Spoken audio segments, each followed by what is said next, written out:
everyone, Tina Spalding Trance Channel here today for our evening of day 4 in our 40 days and 40 nights with Jesus.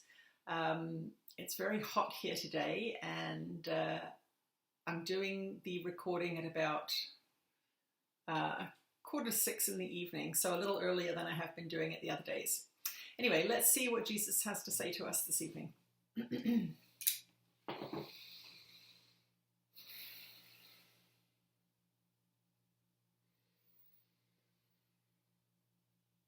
You are blessed beings indeed. I am that one that you know as Jesus, and your journey today has been a good one. Many of you are paying more attention to your feelings, you're paying more attention to your repetitive thoughts, and some of you may even be realizing that you actually don't know what's going on inside you most of the time.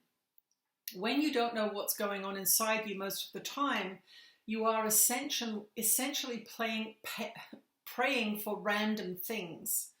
Each thought is a prayer, and a repetitive thought is a repetitive prayer.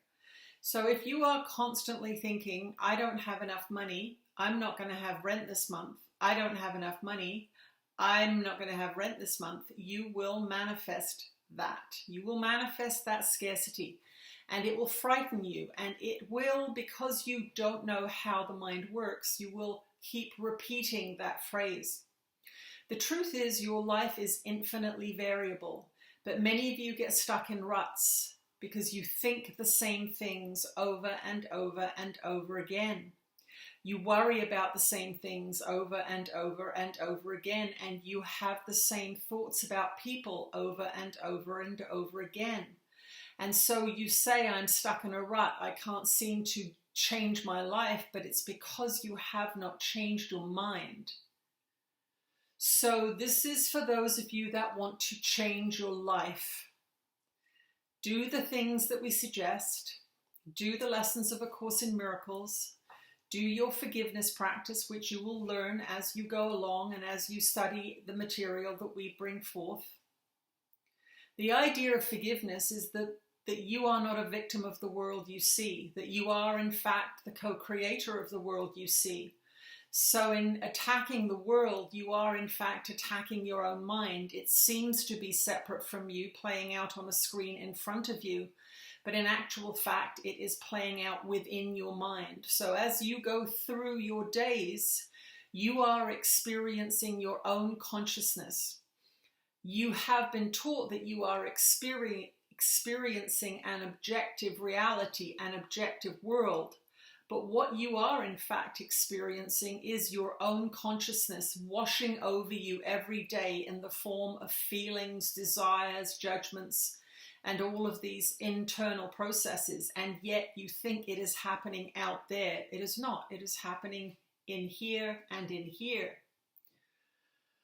What most of you have been trained out of is following your feelings. And your feelings, unfortunately, when you have many, many beliefs that are untrue residing in the mind, your feelings are often inaccurate. And one of the things that the Course in Miracles lessons is a clarification process. It's a clarification process to remove many of the ideas that cause you fear, to get you thinking in a more accurate way and to get you in alignment with more loving thoughts. And at the end of the year of doing the Course in Miracles lessons, you will be able to see what you are doing. It does not prevent total suffering. What it does do is it gives you an inkling into why you are suffering and how to prevent it. When you are tired of suffering, what do? When you're tired of suffering, you have a good stiff drink. When you're tired of suffering, you go to the mall. When you're tired of suffering, you say, I want to watch something on television because I don't want to be in my mind anymore. The trouble with all of these solutions is that as soon as you stop them, then you begin to suffer again and again and again, and it becomes this endless cycle of a meaningless life. Suffering, avoiding suffering, suffering, avoiding suffering. This is what many of you get into when you are in the workaday world. You get jobs that you aren't that interested in or that are not that much fun. You spend 8 hours at them, 2 hours commuting, you come home, you're tired, you have a drink, you watch some TV, you fall into bed, you have dreams perhaps you don't remember them, perhaps you do, and you get up in the morning and you start it all over again. And come Friday night, you are very stressed out, you're very tired, you haven't had much of a joyful week, and so you buy a bottle of wine or a bottle of vodka, or you go out and drink too much with your friends, and you wake up on a Saturday morning hungover, barely get through the day, perhaps do it again on Saturday night.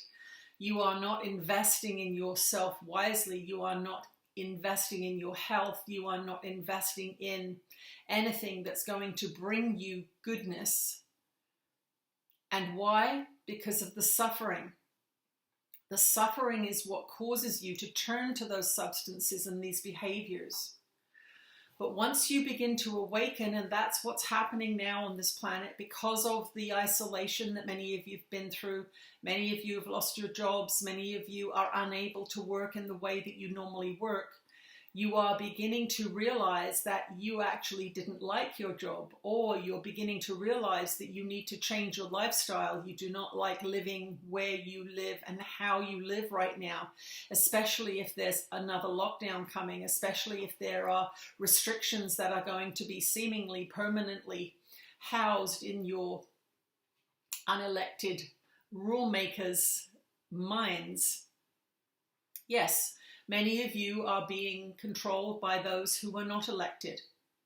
Many of you are beginning to realize that you do not live in a democracy at all, that that is an illusion. And so what's happening for many of you is the shattering of your illusions. You are beginning to see the truth of who is ruling your world, how they are ruling it, and what the end game is. So for many of you, this is a very stressful time because those things that you have believed in all your life are beginning to disappear. But you cannot change the world by yourself unless you begin in the mind. Yes, you can have organizations of protests. Yes, you can get together on Facebook groups and lament the situation. But the truth of the matter is you will not change the external world until you change the internal world. But you must first allow yourself to suffer. You must first stop yourself medicating your suffering, and you must feel your suffering. Why? Because pain is designed to get you moving. There are beings who do not feel pain in their nervous system, and they go blind because they poke things in their eyes all the time. They get infections because they stand on sharp objects and cannot feel them. They burn themselves. They have a very difficult time of it because pain means move away from something, make a different choice.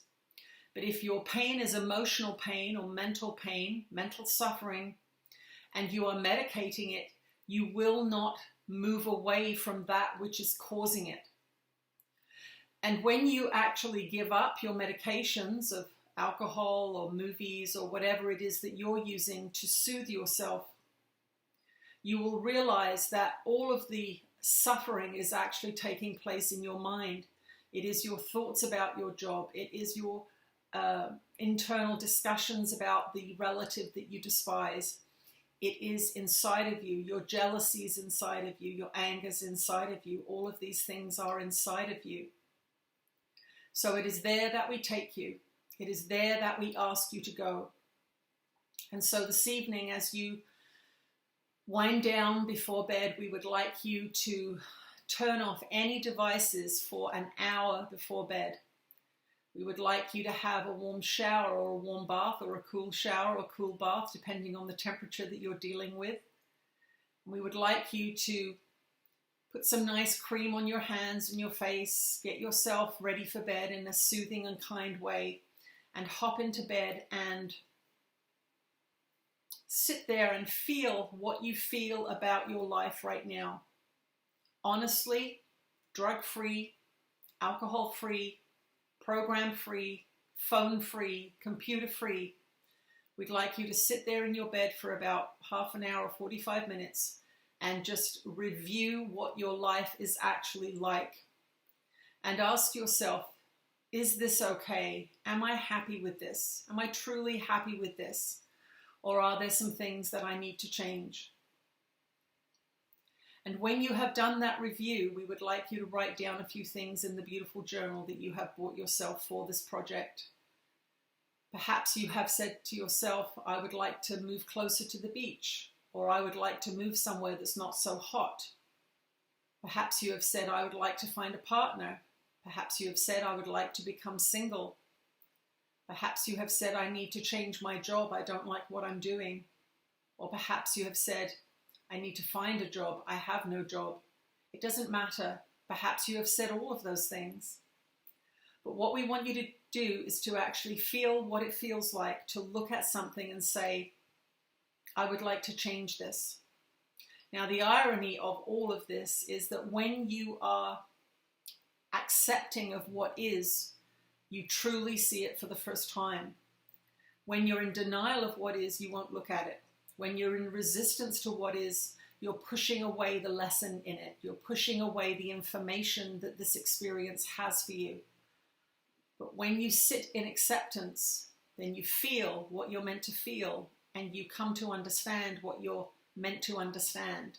So tonight we want you to accept that your life looks the way it does, and we'd like you to accept that there are certain things you'd like to change. But in spite of that, we would like you to go to bed with your nightly prayer of allowing us to influence your consciousness so that we may teach you during your sleeping hours. We want you to go to bed happy, saying, I see what I have created, and I see what I have miscreated. And I am the creator, I am the miscreator. I will be able to shift and change my consciousness so that I will be able to manifest exactly what I want to manifest. I am that one that you know as Jesus, and I'll see you again tomorrow morning.